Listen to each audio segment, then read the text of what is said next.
এডুকেশনের ক্লাসে সবাইকে স্বাগত জানাই। আজকে আমরা সেন্ট্রাল অরবিটের একটা প্রবলেম সলভ করব। প্রথমে প্রবলেমটাকে আমরা দেখে নিই। দেখো কি বলেছে, বলেছে a particle subjected to the central acceleration mu by r cube plus F. তাহলে একটা পার্টিকেল কি এত সেন্ট্রাল অ্যাক্সিলারেশনে কি হয়েছে, ইজ প্রজেক্টেড, ছোড়া হয়েছে, প্রজেক্ট করা হয়েছে, একটা পার্টিকেলকে এই ত্বরণে ছোড়া হয়েছে ফ্রম অ্যান অ্যাপস থেকে ছোড়া হয়েছে at a distance a with a velocity root mu by a। এই ভেলোসিটিতে ছোড়া হয়েছে আর a ডিস্টেন্সে ছোড়া হয়েছে, অর্থাৎ সেন্টার অফ ফোর্স থেকে a ডিস্টেন্সে ছোড়া হয়েছে। ছবিটা দেখলে আমাদের বিষয়টা আরো ক্লিয়ার হবে। দেখো এই যে আমাদের এইখান থেকে এটা আমরা অ্যাবস হচ্ছে, এখান থেকে ছোড়া হয়েছে এই ভেলোসিটিতে, আর এই অরিজিন থেকে এই অ্যাপসের দূরত্ব হচ্ছে a। তাহলে আবার প্রশ্নটা আমরা দেখে নিই। A particle subjected to the central acceleration mu by r cube plus f is projected from an apse at a distance a with a velocity root mu by a। অর্থাৎ একটা পার্টিকেলকে মূল বিন্দু থেকে a দূরত্বে ছোড়া হয়েছে, এটাই হচ্ছে অ্যাপস, এই ভেলোসিটি ছোড়া হয়েছে, আর এরপরে ক্রিয়াশীল ত্বরণ হচ্ছে এটা। এবার আমাদের কি প্রমাণ করতে হবে? প্রুভ দ্যাট, প্রমাণ করো at any subsequent time t, যে কোনো অন্তর্বর্তী সময় t পরে, অর্থাৎ এখান থেকে ধরো এখান থেকে ছোড়া হয়েছে, এখান থেকে ছোড়া হয়েছে, এবার এখান থেকে এই পজিশনে গেছে p বিন্দুতে, t সময় নিয়েছে, সেই মুহূর্তে ওর গতীয় সমীকরণ বা ওর হচ্ছে অরবিটের সমীকরণ হবে r is equal to a plus half f t square। অর্থাৎ এই যে সেন্ট্রাল অরবিটে যে পার্টিকেলটাকে ছোড়া হয়েছে বা যে পার্টিকেলটা চলছে বা মুভ করছে, তার অরবিটের সমীকরণ হবে এটা। তাহলে আমরা প্রথমে ছবিটা এঁকে নেব, ছবিটা এঁকে নেওয়ার পরে আমরা শুরু করব। এবার দেখো এখানে আমাদের কি হচ্ছে, আমাদের এই মূল ওর দিকে অর্থাৎ সেন্ট্রাল ফোর্সের দিকে কি কাজ করবে, বলটা কাজ করবে, বলটাকে আমরা এফ ধরছি। তাহলে এফ সমান সমান হবে, আমরা এখানে দেখো পার্টিকেলটা আমরা ইউনিট মাস ধরবো, তাহলে 1 ইন্টু এই ত্বরণটা এখানে লিখবো 1 into f mu by r cube plus F. তাহলে আমাদের ফোর্স পেয়ে গেলাম। এবার আমরা কি করবো, এবার আমরা ডিফারেন্সিয়াল ইকুয়েশনটা লিখবো, এই অরবিটের ডিফারেন্সিয়াল ইকুয়েশনটা লিখবো। Let the differential equation of the particle is d square u d theta square plus u equal to f by h square u square। ঠিক আছে, এটা হচ্ছে আমাদের differential equation. d square u d theta square plus u equal to f এর ভ্যালুটা বসিয়ে দাও, f এর ভ্যালু এই যে এই মানটা বসিয়ে দাও, আর আর কিউবের জায়গায় ইউ দিয়ে বসিয়ে দেবো, তাহলে কত হবে, mu u cube plus f by h square u square. এবার এই এইচ স্কোয়ারটাকে এটাকে এই সাইডে গুণ করে দাও, আমি এই লাইনে করে দিচ্ছি, তোমরা একটা স্টেপ করতে পারো, এটাকে এখান থেকে মুছে এইখানে গুণ করে দিলাম।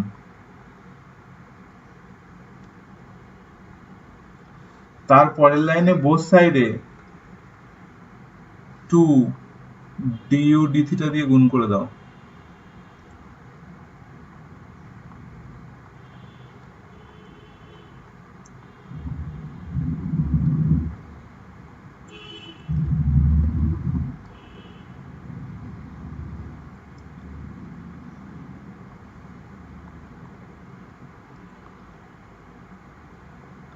আর এই ইউ স্কোয়ারটা দিয়ে এখানে ভাগ করে দাও।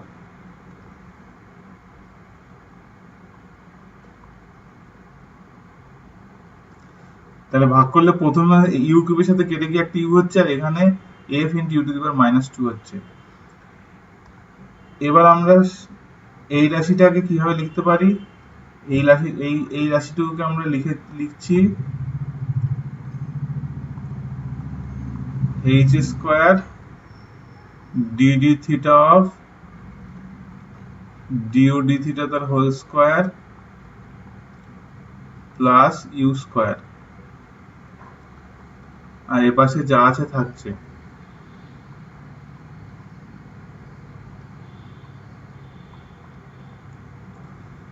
এবার এটাকে যদি ডেরিভেটিভ করো তাহলে এই লাইনটাই ফেরত আসবে। ওই জন্য এই টোটাল এই হাইলাইট করা লাইনটাকে এইভাবে লিখেছি। তাহলে ইওলো দিয়ে হাইলাইট করা লাইনটাকে ডেরিভেটিভ করলে করলে এই লাইনটা আসবে। এবার দেখো এইটা মানে এটা আমরা শিখেছি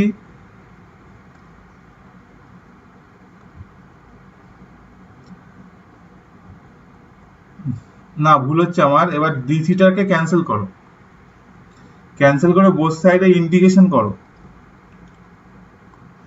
তাহলে আসছে h square du d theta তার হোল স্কয়ার প্লাস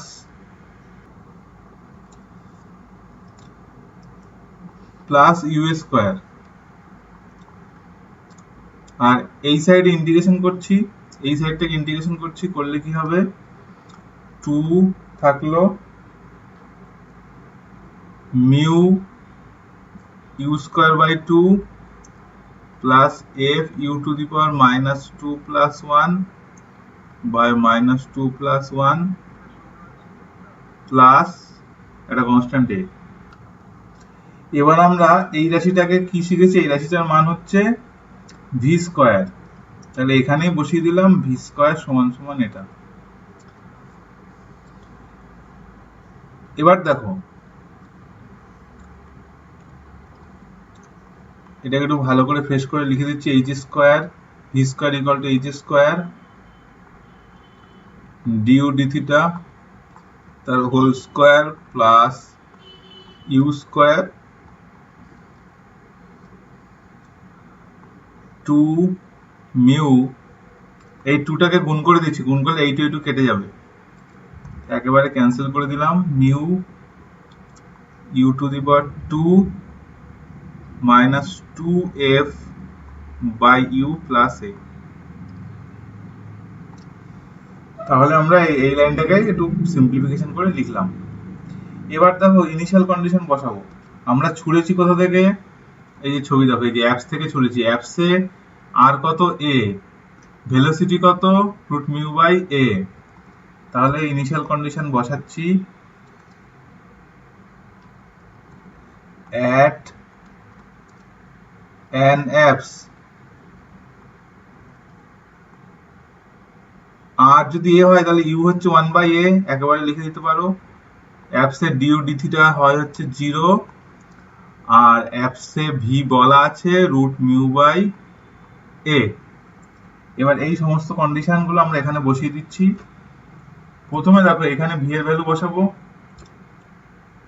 এখানে 0 বসাবো, এখানে 1 বাই এ বসাবো, এখানে 1 বাই এ বসাবো, এখানে 1 বাই এ বসাবো। তাহলে বসাই, ভি এর জায়গায় বসছে root mu by a square, h square 0 plus 1 by a square mu into 1 by a square 2 mu into a plus a। তাহলে কি করলাম আমরা, এই ভ্যালুগুলোকে এই ইকুয়েশনে বসালাম, এই ভ্যালুগুলোকে এই ইকুয়েশনে বসালাম।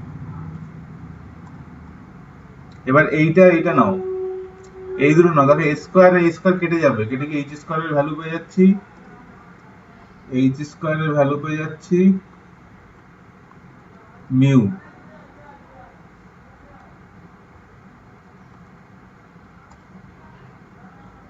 এবার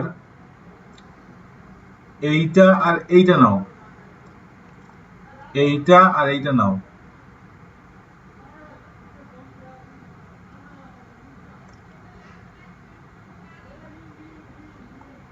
তাহলে 0 is equal to দেখো এইটা এটা নিলে দেখো এটা কেটে যাচ্ছে, এটা সেটা কেটে যাচ্ছে, কেটে গেলে কত হচ্ছে একেবারে লিখে দেবো, একেবারে লিখে দিলাম। এখান থেকে এর মান আসছে 2fa, তাহলে আমাদের এইচ স্কয়ারের ভ্যালু বেরিয়ে গেছে, এর ভ্যালু বেরিয়ে গেছে। এবার এই মানটাকে আমরা এই সমীকরণে বসাবো, এই যে এইখানে বসিয়ে দেবো, এই রিলেশনে, এই রিলেশনে বসাবো আমরা। ভি স্কয়ার আর কাজে লাগবে না, এই রিলেশনে বসিয়ে দেবো, এইখানে মান বসিয়ে দাও, এখানে এইচ স্কয়ারের মান মিউ বসিয়ে দাও, আর এর মান এটা বসিয়ে দাও, বসিয়ে একটু সিম্পলিফিকেশন করলেই হয়ে যাবে। তাহলে আমরা আস্তে আস্তে এগোই, বসিয়ে দিচ্ছি, এইচ স্কয়ারের জায়গায় মিউ বসিয়ে দিলাম, ডিউ ডি থিটা তার whole square plus u square is equal to mu u square 2f by u plus 2fa। এবার এই মিউটাকে ভেতরে গুণ করে দাও, পরের লাইনে মিউটাকে গুণ করে দিলে মিউ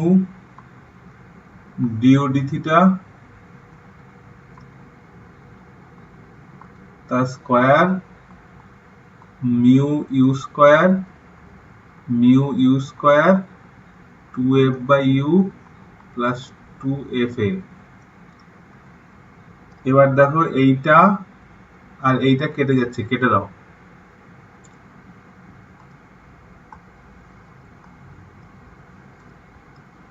দেখো কেটে গেলে আসছে আমাদের মিউ ডিউ ডি থিটা তার whole square is equal to 2f common নিয়ে নিচ্ছি, ভেতরে পড়ে থাকছে a মাইনাস 1 বাই ইউ। এবার এই ইউর জায়গাতে আর এই ইউর জায়গাতে 1 বাই আর বসিয়ে দাও, আমরা জানি যে ইউ সমান 1 বাই আর, বসিয়ে দাও। তাহলে মিউ বসিয়ে দিলে একেবারে লিখে দিচ্ছি r⁴ dr d theta the square is equal to 2f a minus r।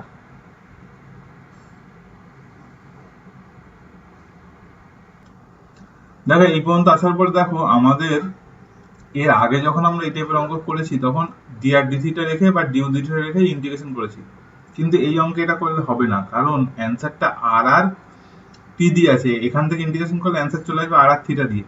দেখো অ্যান্সার দেখো কি দিয়ে আছে, অ্যান্সার দেখো এই যে অ্যান্সার আছে আর আর টি দিয়ে, আর আর টি দিয়ে আছে। তাছাড়া বাকি ম্যাক্সিমাম অঙ্কে অ্যান্সার আর আর থিটা দিয়েছিল, আর আর থিটা দিয়ে থাকলে এইখান থেকে ইন্টিগ্রেশন করলে হয়ে যেত, এইখান থেকে ইন্টিগ্রেশন করলে হয়ে যেত, বা এখান থেকে করলেও হতে পারতো, কিন্তু যেহেতু টি আছে সেই জন্য থিটাটাকে আমাদের ক্যান্সেল করে এখানে টি আনতে হবে। দেখো আমরা কিভাবে আনি, দেখো মিউ যেমন আছে থাকুক, 1/4 যেমন আছে থাকুক, এখানে লিখছি dr dt হোল স্কয়ার, তারপর লিখছি dt d theta whole square, আর বাকি যা যা আছে যেমন আছে থাকুক। এবার দেখো এখান থেকে এই dt dt কেটে যাবে, কেটে গিয়ে এই আগের লাইনে আসছে ফেরত। এবার dr dt এই dt বাই d থিটার এর মানটা আমাদের বসালেই হয়ে যাবে।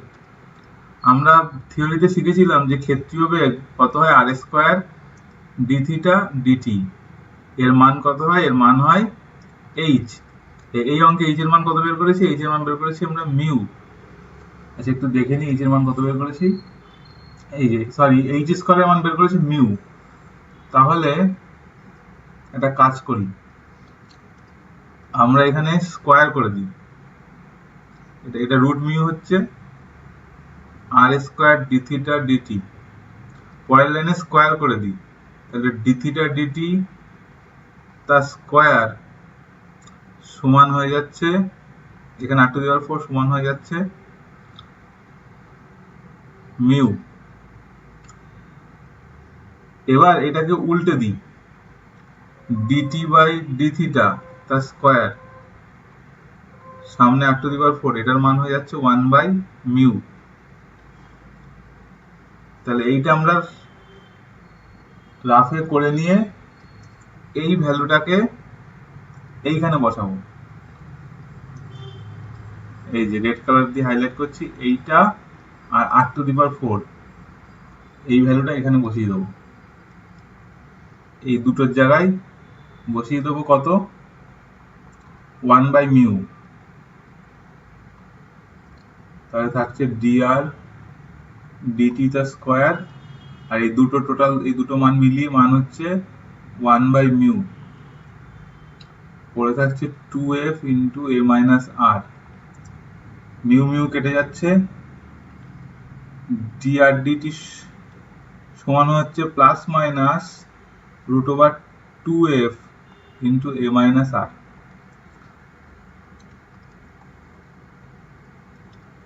এবার দেখো, এবার এইটাকে রুট সমেত এই dr এর নিচে নিয়ে আসবো, dr এর নিচে, আর dt-টাকে ওই সাইডে নিয়ে যাবো, dt-টাকে, আর এইটাকে রুট সমেত এই পাশে নিয়ে আসবো। তাহলে হচ্ছে dr by √s a minus r সমান প্লাস মাইনাস √2f dt। পরের লাইনে বোথ সাইডে ইন্টিগ্রেশন করে দেবো।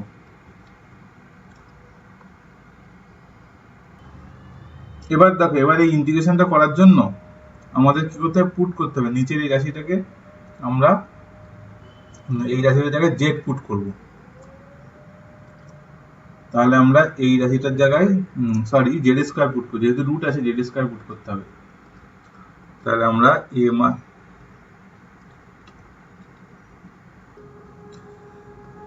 তাহলে দেখো আমরা এইখানটাতে কি করব, এইটাকে উপরে তুলে নিচ্ছি, a minus r whole to the power minus half dr plus minus √2f integration dt। এই সাইডটাকে ইন্টিগ্রেশন করি, কত হবে, a minus r whole to the power minus half plus 1 by minus half plus 1, আর এখানে একটা মাইনাস আছে আর এর আগে, সেই জন্য একটা মাইনাস ভাগ হবে, সামনে একটা মাইনাস আসবে, আর এখানে plus minus √2f t plus একটা কনস্ট্যান্ট নিলাম b। আর b এর মান বের করলেই অঙ্ক কমপ্লিট হয়ে যাবে। b এর মান বের করার আগে একটু সিম্পলিফিকেশন করে নাও, a মাইনাস r, এখানে ক্যালকুলেশন করলে এই মানটা হচ্ছে শুধু হাফ, তার মানে রুট হয়ে যাচ্ছে, নিচে হচ্ছে একটা হাফ, নিচে এখানে একটা হাফ হচ্ছে, এই হাফটাকে উপরে তুলে এখানে 2 করে দিলাম, আর এখানে থাকছে plus minus √2f t plus b। Apps থেকে ছুড়লে প্লাস মাইনাস দুটো সাইনই দিতে হয়। এবার দেখো, এবার এই b এর ভ্যালু বের করার জন্য ইনিশিয়াল কন্ডিশন বসাবো। যখন আমরা ছুড়েছি অ্যাপস থেকে at an apps r is equal to দেওয়া আছে প্রশ্নে a, আর তখন টাইম কত হবে যখন অ্যাপস থেকে ছুড়েছি, তাহলে r is equal to a, আর যখন শুরু করছে তখন টাইম হচ্ছে 0, কারণ যাত্রা শুরু করছে টাইম তখনই স্টার্ট হবে, টাইম তখন 0, পরের মুহূর্তে 1 সেকেন্ড, তারপরে 2 সেকেন্ড এভাবে বাড়বে। তাহলে এগুলো যদি বসিয়ে দিই, আমরা এই রিলেশনে বসিয়ে দিই, তাহলে দেখো কত হচ্ছে, এখানে a বসালে 0, এখানে 0 বসালে 0, b এর মান চলে আসছে 0, তাহলে b এর মান আসছে 0 হয়ে গেছে শেষ লাইন। এবার b এর জায়গায় এখানে আমরা 0 বসিয়ে দিই, দিলে আমরা কি পাচ্ছি, minus 2√a minus r plus minus √2f t। এবার বোথ সাইডে স্কোয়ার করে দিচ্ছি, 4a minus r equal to 2f t square, 2 আর এই 4 কেটে একটা 2 হচ্ছে, এবার একটু এদিক ওদিক করে নাও, দেখো আর ইজ ইকুয়াল টু যেটা অ্যান্সার দিয়েছে A minus half F of t square চলে আসছে, এটাই হচ্ছে অরবিটের সমীকরণ, যেটা আর আর টি দিয়ে আসলো, আর আর থিটা দিয়ে সাধারণত সমস্ত অঙ্কে আর আর থিটা দিয়ে থাকে, এটাই ব্যতিক্রম আর আর টি দিয়ে আসলো। তাহলে এবার লিখে দাও this is the required orbit, বা যেটা প্রশ্নে দিয়েছে, প্রশ্নে প্রমাণ করতে দিয়েছে, তাহলে রিকোয়ার্ড অরবিট লেখার দরকার নেই, লিখে দাও প্রমাণিত। তাহলে এই অঙ্কটা কমপ্লিট হলো।